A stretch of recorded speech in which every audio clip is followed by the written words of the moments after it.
So here's the box pack of the My FitSpark DashCam DC101 Solo. So this gets a real 2K resolution backed with a 4 megapixel sensor, and this camera also gets a built-in Wi-Fi.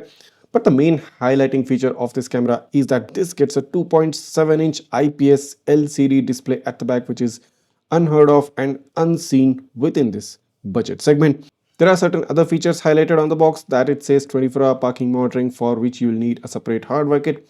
You get a built-in Wi-Fi, you get app control, you get an ultra-wide lens, and you also get a Novatec AI chipset, which is kind of the most advanced chipsets that is available for dash cams.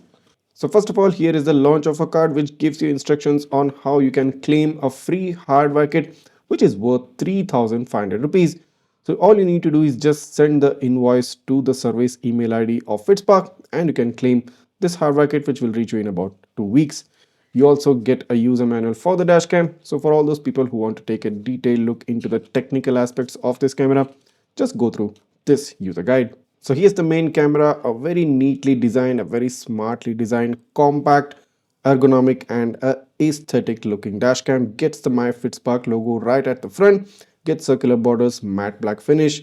On top, get a hole for the windshield mount, gets a Type-C port for power, gets some ventilation holes, and the highlighting feature is the 2.7-inch IPS LCD display at the back.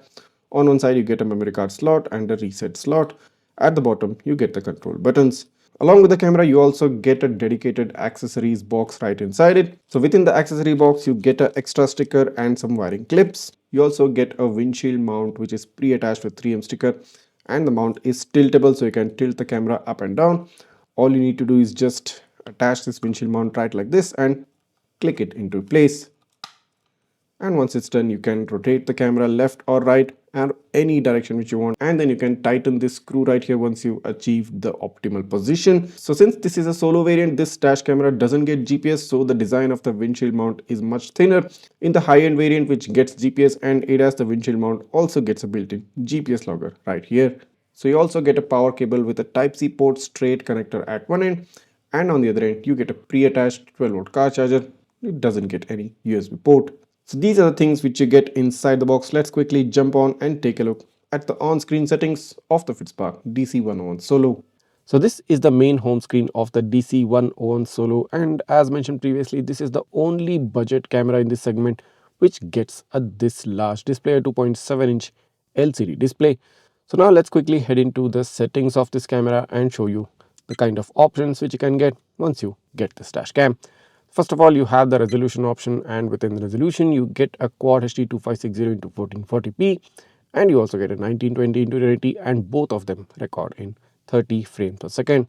Then you have the loop recording option, now within which you have a minimum of 1 minute and a maximum file size of about 5 minutes. Then you have the display mode. Now in this mode you can select the rear camera or the rear overlaid option if you have purchased the dual channel variant, but since this is only a front variant, you only get the option of the front camera. Then you have the rear mirror display. This applies also to the dual channel variant. Then you have the exposure value. You can set the exposure of the recorded video according to your requirement. Then you have the ADAS and ADAS calibration option. Now these are available in the high-end variant, that is the Pro ADAS variant, which comes at a price of about 7,999. Then you've got the parking mode, wherein you need a hardware kit to enable, and within which you get a motion detection time lapse of 1 fps, 2 fps, 5 fps and 10 fps. Then you've got the G sensor option. You can set the sensitivity of the G sensor. Then you've got the date stamp. Then you've got the record audio, basically the mic option. Then you've got the screen saver. You can set the screen to turn off after 1 minute or 3 minutes, or you can turn off this option as well. So this means the screen will always be on. Then you have the date and time setting. Then you have the time zone, GMT plus 530. Then you have the speed units. You can set it to kilometers per hour or miles per hour. Then you have the language option, the beep sound. Let me just turn it off for now. Then you have the frequency. Then you have the format memory card option. Then you have the format warning option, the default factory settings of the camera, and the version number. So these are the on-screen settings, and straight up on the display you get the time display, you get the resolution and the frame rate display, you get the date, the time being recorded and the recording status. So if you press on this button, you get into the album section where you can access the various different recorded videos and you can straight up see them on the screen.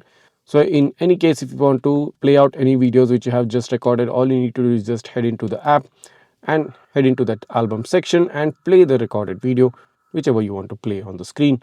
So by pressing the last button, you can immediately turn off the display, and pressing it back again will enable the display back on. So just in case when you're driving at night and you feel the display screen is kind of distracting you, just press this button and the display will turn off immediately. So these are the on-screen settings for the FitSpark DC 101 Solo. So taking a look at the video quality of this camera, so this shoots a Quad HD 1440p resolution at 30 frames per second. It has a bitrate of about 14,000 kbps, and more interesting thing is that it has got a file size of about 300 MB per minute. Now generally most 1440p cameras have like 100 to 120 MB per minute of file size, but this higher level of file size indicates that this carries more data, more information within the recorded videos. And as you can see, even the number plate readability now, when the number plate is not directly under the glare of headlight, is actually pretty good. You get a high level of contrast within the number plate read. And talking about the overall video quality, the first thing which you can notice is that the contrast and the sharpness levels are pretty much very accurate. Another thing that's quite impressive is the super wide field of view of this camera, which covers most of the angle right in front of the car. So you can be assured that this camera is not going to miss out on any of the stuff happening in front of the camera. The overall night video quality is actually good, and it is to some level even able to compensate for the high exposure of the oncoming headlights. So it doesn't have that characteristic white blobbing effect right there. So considering the fact that this gets a Novatic AI chipset, it gets a night vision properties within its algorithm, and of course it's processing the night video footage in an extremely well manner.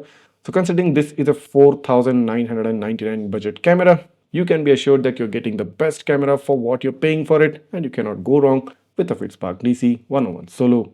So moving on to the daytime video quality, again an impressive video footage. You can see that characteristic high contrast, high sharpness footage. It does tend to have a slightly warmer tone, but of course 1440p resolution coming under 5000 budget range, this is one of the finest video qualities which you can expect from any dashcam within that budget range. And even in terms of the number plate readability, of course it's going to be really good at a distance of about maybe 5 to 10 feet, as you're seeing right now of the red Maruti Swift right there. A clear and impressive number plate read within that close range. So both during day and night time, this camera provides you the best kind of video quality for that budget range and for that price point you're paying for this camera. And with additional fact being that you're going to get a free hardware kit with this camera, along with the fact that you're getting a 2.7-inch LCD screen within this budget range, makes it a cherry on top. So if you are planning on buying a dash camera within the 5000 budget range, the FitSpark DC 101 Solo should be on the top of your priority list, and this is one camera which you can definitely consider as your next dashcam purchase. So I definitely think this is one of the finest deals for a budget dash cam which you can buy right now, because there is no other camera which offers a 2.7-inch IPS display at the back, along with providing you free hardware kit, everything coming under the price of about 5,000, more specifically 4,999. So if you're someone who is looking for a budget dash cam option, either a front only variant or a dual channel variant, go ahead, grab this FitSpark DC 101 Solo for 4,999. And just in case if you're interested in getting a dual channel one, get the dual version for 5,999. The links to both these cameras are given in the description below. If you just want to check out some more details as well before you actually buy it, go ahead, click down on the description, click on the link, check out all the details, and if you're happy with what you see, go ahead and buy it right away. Thanks for watching, and see you in the next one.